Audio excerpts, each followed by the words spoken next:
So we have had week 2 of Dana White's Contender series, and a lot different from week 1. You know what I mean? Which, not a bad thing at all. 5 fights, right? We got 4 finishes, and it was crazy. Started off with the featherweights, and the thing about I really like about the Contender series, we don't necessarily get just all the.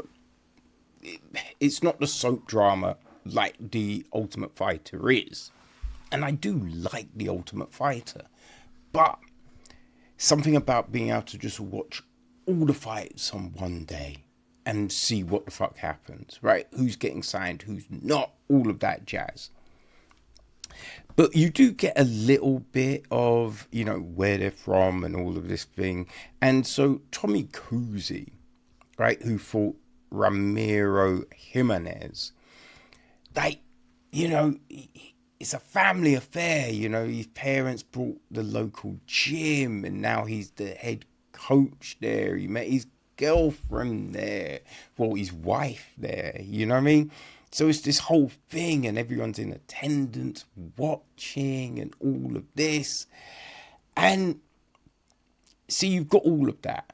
But then you've got Jimenez, who's from the Mexican PI, right? So how is this going to go? And, Cuozzi came out looking to engage. But Jimenez, boy, you know what I mean? It was the footwork. It was just everything he put together.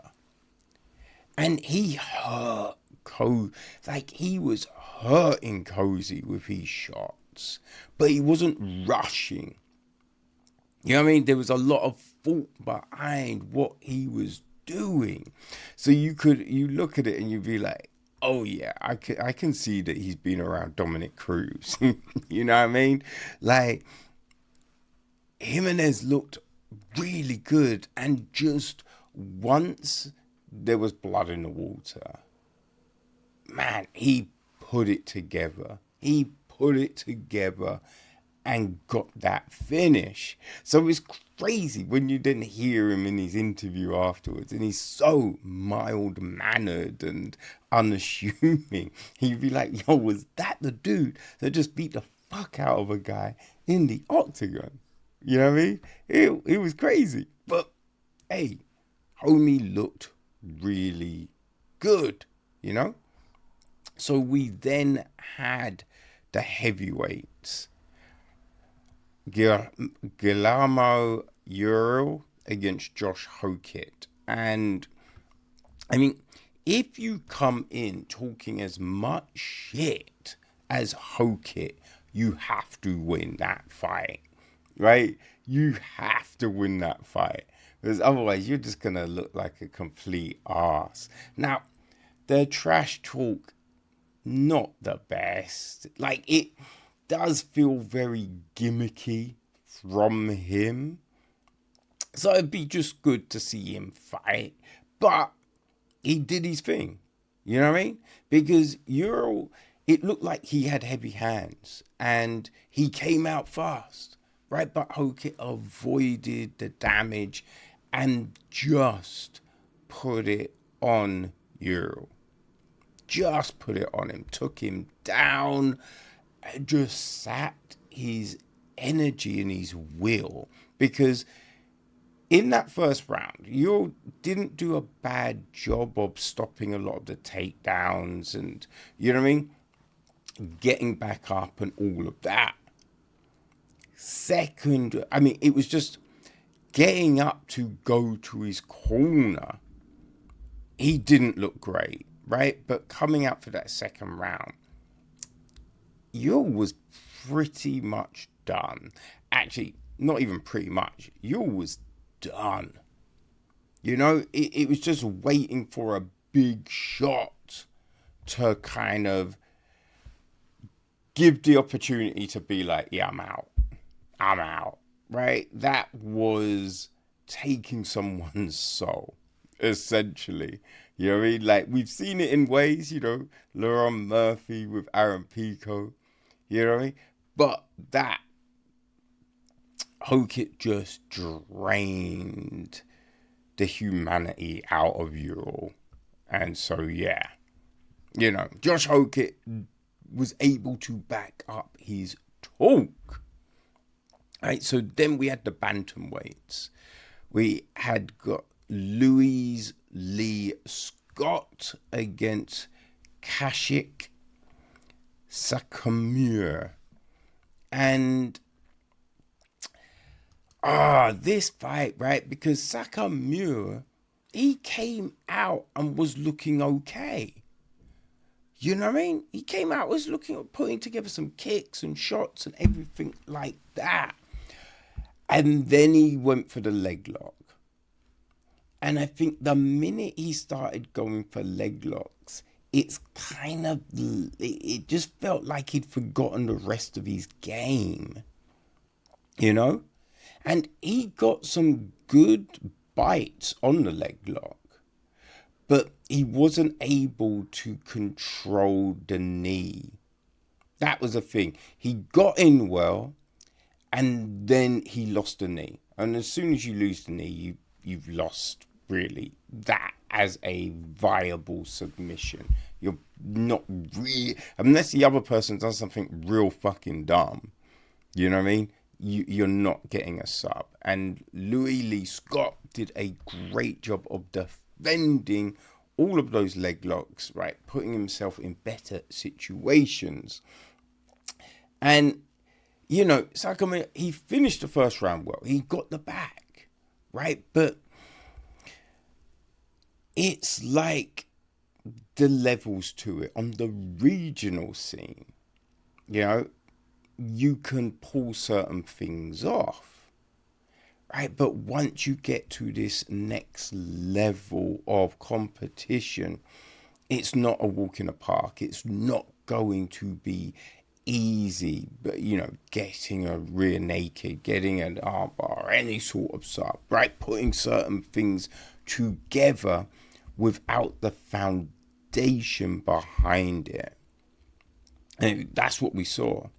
And so, second round onwards, Louis was just like, man, he was using his Muay Thai's kickboxing background, putting together really good shots and kicks and, stuffing everything now that Saikumar was trying to do, and you were watching Scott do his thing and it was looking impressive, but you thought, this is it, right?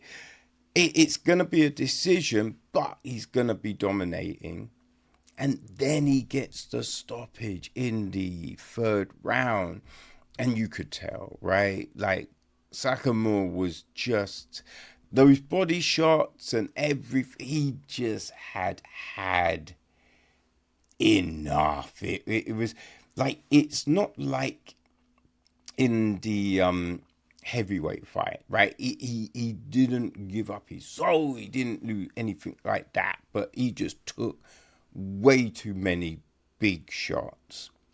Way too many big shots, So that was a really, and Dana said it, we got to see all facets of Scott's game, which is great. Because sometimes when people knock someone out straight away, you wonder, you're like, okay, I mean, power, but what would they be like on the ground? What would they be like in this scenario?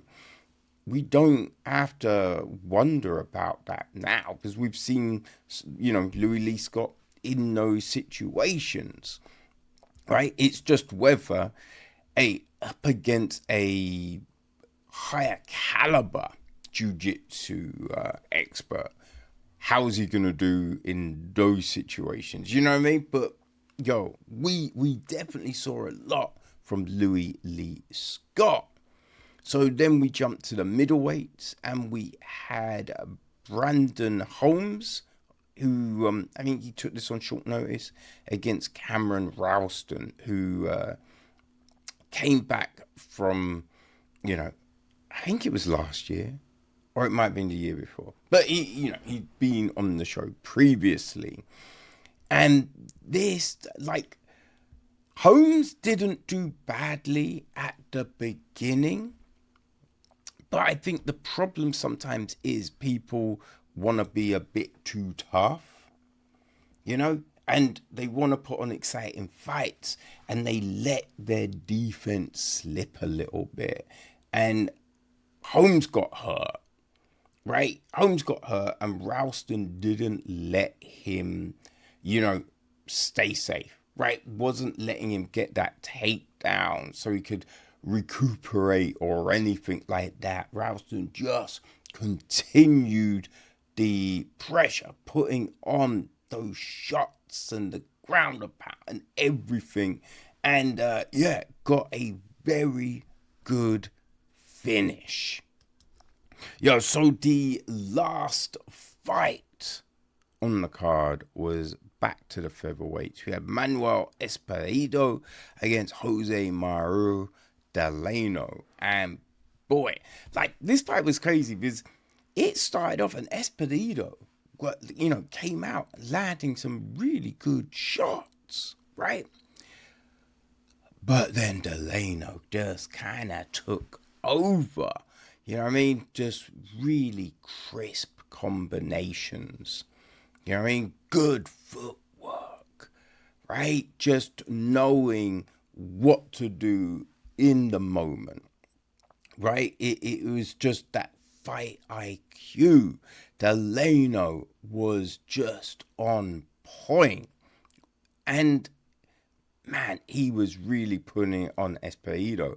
But the thing is, Exposito, right? He was getting lit up, but never gave up, right? There was moments when he would then land a good shot himself, and you're like, oh shit, right? He to the last second of that third round, Exposito was thinking, I could land a shot, right? I could turn this around, which is nuts because, he couldn't, he didn't, but he tried, and that's the big thing, and at the end of it, right, Dana said that, if anything fell through, Exposito would get a call. So it just shows, you fight, you put everything in, and there is opportunity.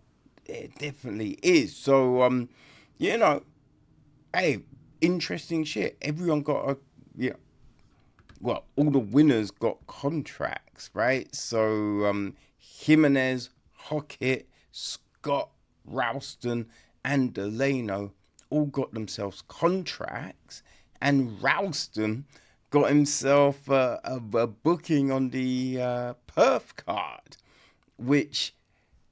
so it sounds like there's going to be 17 fights, which would be insane. Now, I imagine, because this last weekend we were meant to have, I think, 15 fights, and 3 fell through. So at the moment it's 17, but, injuries and things, so we might not get 17. But, hey, it's pretty awesome. You call your shot, and who knows what could happen. So looking forward to week 3 of the Contender series, and let's see if, the good fights continue.